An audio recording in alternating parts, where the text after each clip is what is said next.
You've made vision boards before. They looked great for a week and then they became a part of the wallpaper. Today we're going to fix that. I'm going to give you a process that leads you to a purpose-driven life by beautifying your vision and putting it all around you. Imagine if your phone did this every time you picked it up. It was a different part of your vision. Imagine if you had a mission on your wall posted in your area. And imagine if you didn't just have things that you were going to do, but adventures that you checked off. Would it impact the way you worked and the way that you lived? Now, most people think that vision boarding is about inspiration. Stick enough pretty pictures together and you'll wake up motivated. But the truth is, inspiration isn't the driver. Probability is. We don't take action towards what's possible. We act on what feels probable.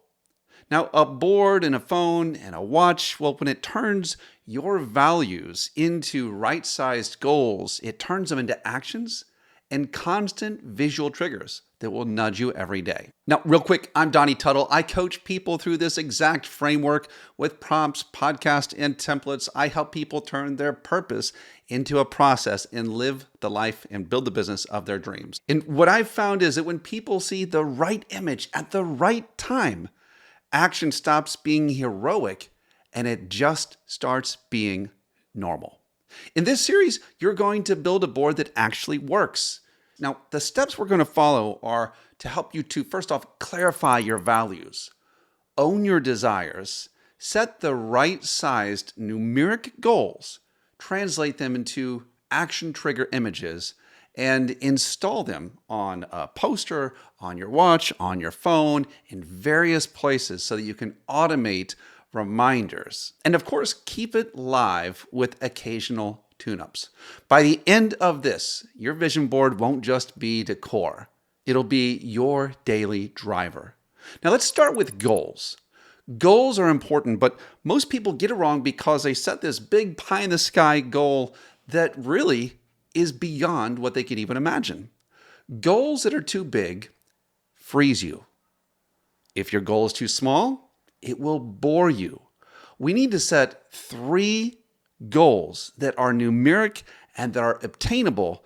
They're big enough to inspire you, and they're small enough to take action towards. I want you to think numerically here. Think things that can be measured with numbers, right? It's maybe weight, it's time, it's money, it's amount of people served. It is something to do with numbers. What numbers actually move you? The goal is to set this at a 7 out of 10 difficulty so that your brain says, I can do that. Now, goals are dry until you can see them. Miss this next part and your board dies on the wall. Imagery that moves muscle. Your brain prioritizes pictures over promises. Now, there's a science behind all of this. You see, vision boards and vision scripting can help us to access things the way that we think. And that's really important because have you ever started doing something, even though you knew it was good for you, you stopped? Or you found yourself doing something that you knew was bad for you? This self-sabotage is because you hold something deep inside of you subconsciously that you haven't programmed or reprogrammed yet. And that's exactly what vision boards do. They help you rewire your habits. For example, if I say the word ice cream, what do you picture? Do you picture an ice cream cone or maybe a bowl of ice cream? You probably didn't picture the letters ICECREAM. That's because the brain thinks in pictures. So when you make this wonderful specific goal, if the goal isn't specific and if it doesn't seem like you're in that picture, it's going to be foreign to you. We have to make it feel like you belong. So here's what I want you to do. I want you to go back to those goals and think about 2 or 3 images that would show that those goals were accomplished, that there was some sort of progress made towards those goals. Maybe you have the number 200 like I do, which is I want to be 200 pounds. Or maybe you have the number 3 million like I do. That's how many steps I want to do in a year. So we have this measurable numeric thing, And all we have to do is now find images that equate that thing to us doing it. And it has to be a feeling thing. And you're going to see more of that when we get to the next thing, because it's so important. If you have strong images only attached to your goals, you're still going to fail, because really you need to connect them to your values and your desires. Values are your non-negotiables. Desires are what you actually want, not what you should want. Now let's start with desire. I like to uncover desire because it is the seat of all self-creative power. Desire, the word itself, comes from the word desire, meaning to sire or to father. There's a creation value in that word. Now, at the School of Professional Design, we teach the be, do, have method. It's a very common method from success coaches where you imagine who it is that you want to be in your imagined future, what qualities you want to possess, the type of human being or parent or worker or contributor that you want to be. Next is do. What are the things you would like to do? The experiences you would like to have, the places you would like to go. What are the things that you would like to do? There's so many ways to ask those questions, those do questions. And finally, what would you like to have? Or in my scenario, where I'm not very materialistic, what would you need to have in order to do those things?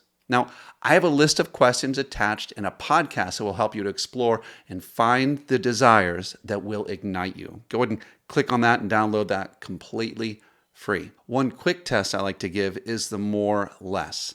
I want more of this, less of that. I want more happiness, less fighting, right? I want more money, less stress. And so that's a real quick way to begin to get into the framework of where you're going. Once you have those desires listed out, you need to do the same thing we did with your goals.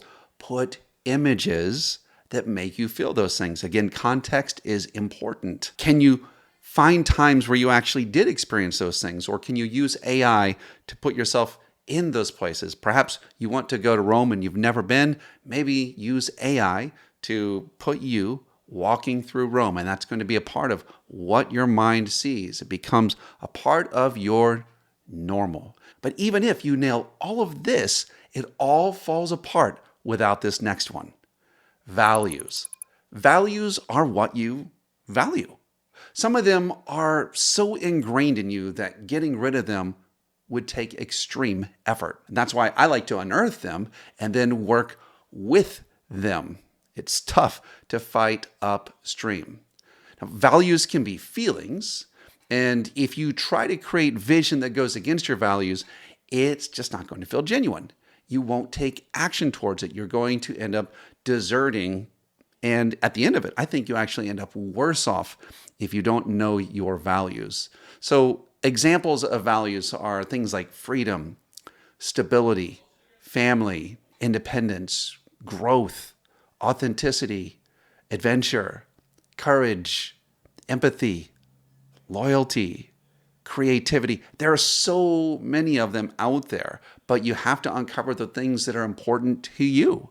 It's probably what you grew up with. It's probably what made you feel like, hey, people who have this thing are better, or they're to be admired. They deserve to win. These are values. Find 2 or 3 or 4 of those things. Again, translate them into images and put those onto your board. I do like to have one aspirational value. Maybe you're not very peaceful at the moment, but you want to become more peaceful. So if you're going to do this, choose one aspirational value at a time and conquer that. My whole life changed when I said I'm going to become the most joyful man that I know. And that was my one aspirational value. And it took me over a year until I could finally say that that was exactly me.